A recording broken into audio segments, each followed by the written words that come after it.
Hello friends, कैसे हैं आप लोग। सबको मेरा नमस्कार। सतगुरु कबीर साहब जी के विचार।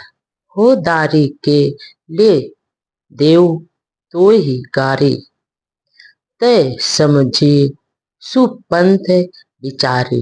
घर हुक नाय जो अपना, तीनों से भेंट ना सपना। ब्राह्मण क्षत्रि बानी, तीनों कहल नहीं मानी। योगी जंगम जेते, आपो गाए है तेते। कही कबीर एक योगी, वो तो भरमी भरमी भो भोगी। यहाँ पर सतगुरु कबीरदास जी कहते हैं कि ए माया के बसीभूत मनुष्य, मैं तुझे गाली देता हूँ और तू अभी भी विचार कर ले और सत मार्ग अपना ले। अरे जो तेरे हृदय घर का स्वामी है, कभी भी उससे नहीं मिलता है तू। निज स्वरूप का क्यों चिंतन नहीं करता है तू। ब्राह्मण क्षत्रिय और वैश्य अपने दिव्यत्व रूपी अहंकार के कारण निर्णायक वचनों को भी नहीं मानते हैं और विभिन्न मत वाले योगी जगम आदि भी अपने अपने संप्रदाय के अहंकारों में मस्त है। आगे सदगुरु कबीरदास जी कहते हैं कि श्रेष्ठ दर्शनियों का एक योगी आज भटक भटक कर भोगी बना हुआ है। ज्यों पानी पानी मिल गऊ, त्यों धुरी मिला कबीरा।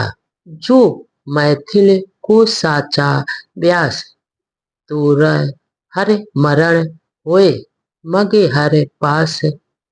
मग हर मरे मरे नहीं पावे, अनंत मरे तो राम लजावे। मग हर मरे सो गद हा होए, हल पर तीत राम सो खोए। क्या काशी क्या मगहर उसर, जो पै हृदया राम बसे मोरा। जो काशी तन तजे कबीरा, तू राम ही कहू कौन नी होरा। यहाँ पर सदगुरु कबीरदास जी कहते हैं कि हे मनुष्यों, तुम बहुत ही भोले हो, क्योंकि जैसे पानी से पानी को अलग नहीं किया जा सकता है, वैसे ही कबीर को, जो कि राम स्वरूप में निश्चलता से मिल चुका है, उसे अलग नहीं किया जा सकता है। और अगर तुम लोग मिथिला के सच्चे पंडित हो तो तुम्हें भी मगहर में ही मरना चाहिए। मगहर का तात्पर्य यहाँ है ज्ञान मार्ग से भी लगाया जा सकता है, क्योंकि मग का अर्थ मार्ग और हर का अर्थ है ज्ञान। अर्थात ज्ञान और मार्ग में शरीर त्यागने वाला स्वयं ही अमृत को प्राप्त कर लेता है। और अगर ज्ञान मार्ग रूपी मगहर को त्याग कर अन्यंत्र भटकता रहता है, तो मानो अपने गलत आचरण से स्वयं को वो लज्जित कर रहा है। अर्थात उसे स्वयं रूपी राम पर विश्वास नहीं है। आप लोग कहते हो कि मगहर में मरने पर वह गधा होता है, तो आप लोगों ने राम भजन का विश्वास खो दिया है, क्योंकि यदि मेरे हृदय में निरंतर आत्मा राम रम रहा है, तो मेरा शरीर काशी में छूटे या मगहर में, हमें कोई फर्क नहीं पड़ता है। और यदि ऊसर और बंजर जमीन में भी मेरा शरीर हमें शरीर अपना त्यागना पड़े तो क्या होगा। आगे सदगुरु कबीरदास जी कहते हैं कि अगर कथित काल्पनिक मुक्ति के लिए मैं भी काशी में ही रहकर शरीर को त्यागूं, तो फिर मेरे आत्मा राम से लगन या भजन का क्या फायदा हुआ। इसका तात्पर्य यह है कि कबीरदास जी स्वयं अंधविश्वासियों को जीवन भर उपदेश देते रहे, तो अंत समय में वे कैसे अंधविश्वासों में पड़ेंगे। उन्हें तो पहले ही आत्मा राम रूपी राम का सानिध्य मिल चुका था, यानी साथ मिल चुका था। कैसे तरो नाथ कैसे तरो, अब बहु कुटिल भरो, कैसी तेरी सेवा पूजा कैसे तेरो ध्यान, ऊपर उज्जल देखो भगु अनुमान, भाव तो भुजंग देखो अति विचारी, सूरत सचान तेरी मति तो बंजारे, अतिरे विरोधी देखो अतिरे सयाना, छो दर्शन देखो भेष लपटाना, कई कबीर सुनो नर बंदा, डाइन डिम्ब सकल जग खंदा। यहाँ पर सतगुरु कबीरदास जी कहते हैं कि हे स्वामियों और पुरोहितों, बुद्ध जीवों, तुम्हारा उद्धार कैसे होगा, क्योंकि तुम लोगों के अंदर छल कपट और धम्म का घर कर गया है। तुम्हारा ध्यान योगी आदि ईश्वरीय पूजा और सेवा सब दिखलावा मात्र है, अर्थात तुम कपट पूर्वक किया गया लगता है।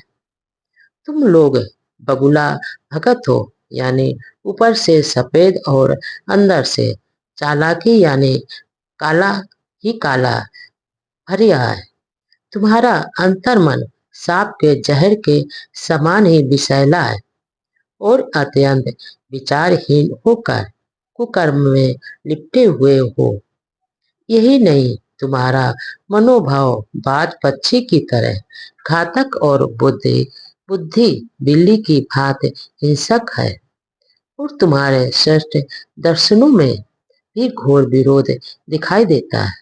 इसका तात्पर्य यह है कि एक दूसरे को तुम नास्तिक कहने वाले कल्याण और धर्म के ठेकेदार अपने को ही सत्यवादी मानते हो और अपने वेश और कर्म कांडों में लिपटे हुए हो। कबीरदास जी कहते हैं कि हे भक्तों, इस माया और इसके सहायक धम्म ने सारे संसार को खा लिया है और कोई भी इससे अछूता नहीं है। हे ब्रह्म भूत सकल जग खाया, जिन जिन पूजा ते जह लाया, अंड न पिंड न प्राण न देही, कोटि कोटि जीव को तुक देही, बकरी मुर्गी कीन्हो छेवा, आगल जन्म उन्हें ओ सर लेवा, कई कबीर सुनो नर लोई, भुतवा के पुजले भुतवा होई। यहाँ पर सतगुरु कबीरदास जी कहते हैं कि जो लोग भूत प्रेत केवल मन का भ्रम और कल्पना मात्र है, जबकि इसी भ्रम में पूरा संसार भटक रहा है। जो लोग काल्पनिक भूत प्रेत आदि को पूजते हैं, मानो स्वयं को ही ठग रहे हैं, क्योंकि भूत और प्रेत आदि का सूक्ष्म शरीर है, न स्थूल है और न वह प्राण है और न जीव है।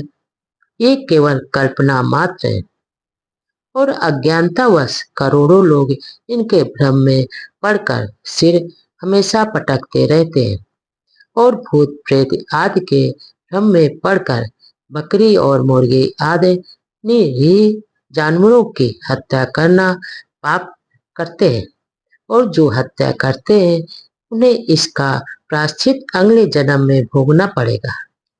आगे सदगुरु कबीरदास जी कहते हैं कि ये मनुष्यों भूत प्रेत आदि की पूजा और कल्पना करने से इनका भ्रम कभी नहीं दूर होगा और बढ़ेगा, दुष्प्रचार ही होगा। इसलिए ये कुछ नहीं है, यही मानकर चलो।